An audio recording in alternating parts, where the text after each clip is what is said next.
ఆమె ఏదో ఊహించుకున్నది, బేసిక్గా కవిత ఏదో ఊహించుకున్నది. కేసీఆర్ పర్ఫెక్ట్ స్ట్రాటజీతో సైలెంట్గా ఉండి కవితని ఖతం చేసి పడేసిండు. చూడండి, ఇప్పుడు ఆమె చేస్తున్న వ్యాఖ్యలు కానీ, లేకపోతే ఆమె వ్యవహరిస్తున్న తీరు కానీ, ఆమె వేస్తున్న అడుగులు కానీ క్లారిటీ లేవు. వంకర టింకర నడుస్తున్నది. ఇట్లా ఎక్కడా ఆమె చేస్తున్న దానికి మాట్లాడుతున్న దానికి పొంతనే లేదు అసలు. ఇప్పుడు దయ్యాలు ఉన్నాయి అన్నది, కేసీఆర్ చుట్టూ దయ్యాలు చేరినాయి అన్నది, కేటీఆర్ని గ్రీకు వీరుడు అన్నది.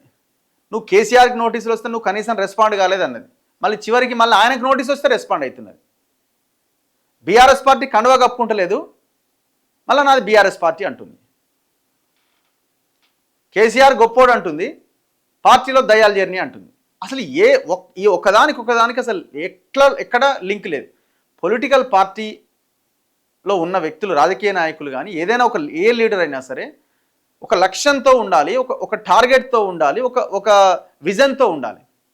ఈమెకి విజన్ లేదు, ఓ టార్గెట్ లేదు, ఒక లక్ష్యం లేదు, పాడు లేదు, క్లారిటీయే లేదు అసలు.